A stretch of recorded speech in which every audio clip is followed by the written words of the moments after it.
What's up guys, Adam here from Kinetics Physiotherapy.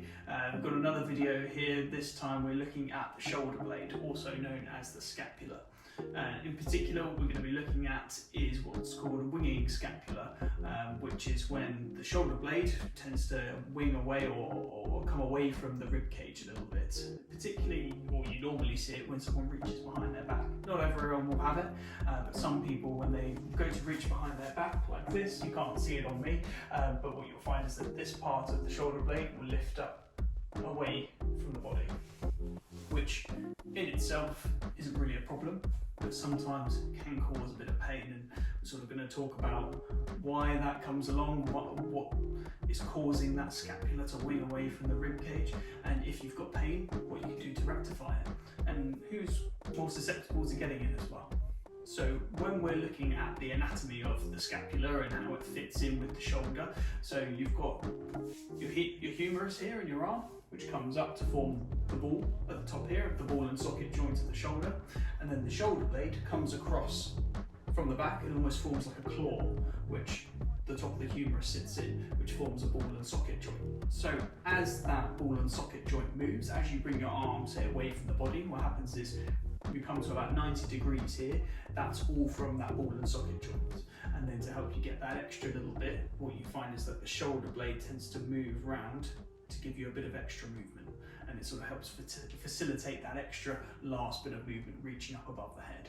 So it's really important when it comes to shoulder anatomy and shoulder movement. Now, how the shoulder blade and the winging shoulder blades or scapula come into it is that between your rib cage at the back and also the shoulder blade, there's a couple of muscles here.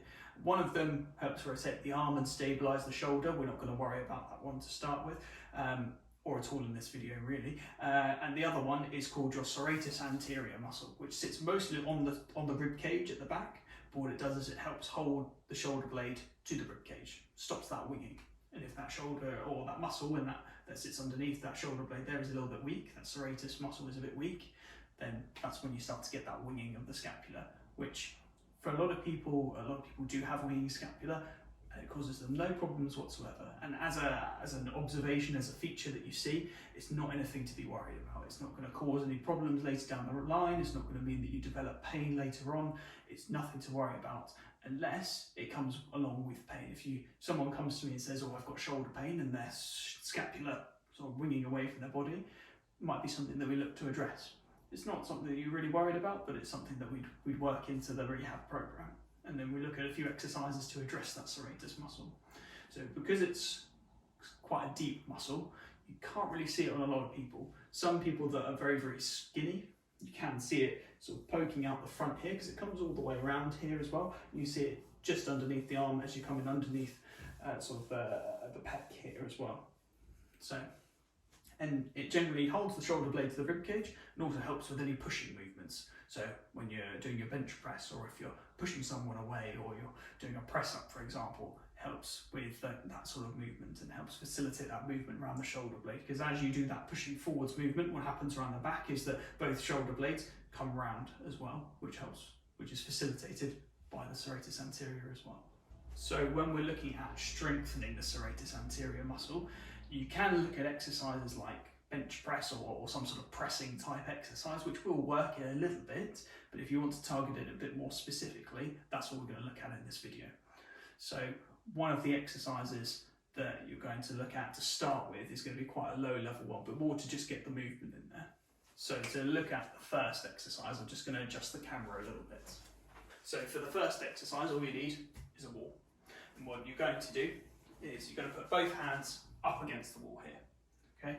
And then what you want to do is throughout this whole movement, the elbows are going to stay locked straight, okay? So palms flat on the wall, elbows stay locked straight, and then what I want you to try and do is then drop your chest towards the wall, but keep the arms straight. It's a bit of an odd movement. So you're going to lean forwards like this, and try and squeeze your shoulder blades together, and then you're going to push away, again keeping the elbows straight. So you're going to come forwards like this, and push away. So this movement here that you're doing all comes from shoulder blade movement. No other part of the body is moving. It's purely the scapula or the shoulder blades coming forwards and back And so the muscle that facilitates that is your serratus anterior. So you drop the chest forward, keep the arms straight. What we don't want to see is the elbows bending. Elbows stay nice and straight and locked out. Drop the chest forwards and then come back up. So the chest comes forward and then back up. It's similar to strengthening any sort of muscle, as long as it's pain-free or at most just a little bit of discomfort. Aim to about 12 repetitions and try and do 3 sets if you can. If you find that challenging, that's what you need to start with. And then what we'll do is we'll do a couple more, but each one's a bit more challenging, just loading up that serratus anterior a bit more. So the next one, I'm just going to turn the camera back. So the next exercises are going to be on the mat on the floor. So you don't need a mat, it's not essential, but that's what we're going to look at, that's what I'm going to use. So what I want you to do is you're going to go into all fours like this, and a very similar situation to when you're standing up.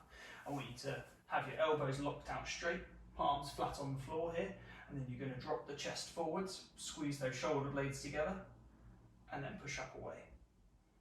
So drop the chest forwards and push up away. So it should all come from the shoulder blades. Shouldn't be any elbow movement here at all. Keep those elbows locked nice and straight. And back up again. So the key to these exercises is nice, slow and controlled. Shouldn't be quick. So coming down and then nice and controlled on the way up. Really try and accentuate through the whole range of movement if you can. Okay? That's the second exercise. It's just a bit of a progression from the one on the wall. If you found that one a bit too challenging, go back to the one on the wall. Just focus on that one. To make that one a bit hard, you can have your hands on the wall and take your feet a bit further away, so you're just putting a bit more pressure through the arms. So the next one, which we're going to do a couple more. So the next one, we're just going to go into a bit more of a weight bearing position. So what you want to do, again on your mats here, we're going to come into a high plank position or on top of a press up, and then exactly the same situation. Keep the elbows nice and straight, drop the chest towards the bed or the floor, and then push it. So you're going to drop down nice, slowly and controlled, and then come back up. In control the whole time, got the shakes a little bit, and back up again. Keep the elbows straight, drop the chest, squeeze the shoulder blades together, and come back up. So nice, slow and controlled. Again, you'll find that one a bit more challenging. Just works that serratus anterior that little bit more. So for the fourth and final exercise, to make it a bit more challenging than the previous one, so the previous one we're in full weight bearing when we're on our hands there. So the way that you make that a bit more challenging is you continue with the full weight bearing, but this time we're going to look at providing that weight bearing through movement, just to make it a bit more dynamic, so therefore a bit more challenging. So to do that, we're going to adjust the plank slightly, so we're going to go onto an elbow plank, like this.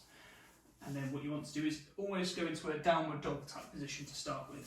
So we're going to come up here. Okay. So then what we want to do is you're going to lean forwards, bring those hips forwards, drop the chest down, and come back up, and back again. So you're going to come forwards, drop the chest, come back up. Really try and move those shoulder blades. You can do this with the elbows straight if you want to. Come back down and up. If you wanted to make it a bit more challenging, you could go from this position here, then you're going to come forwards, down and up.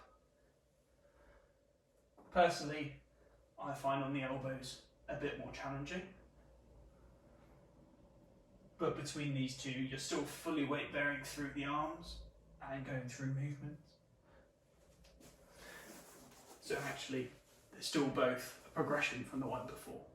Have a play around with those two, do whichever one you find a bit more challenging.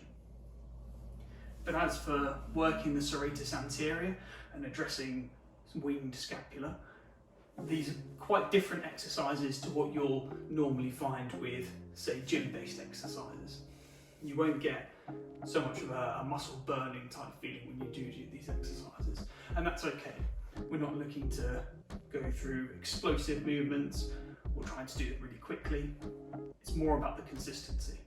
So I'd rather you picked one of these exercises that you find manageable and do it consistently.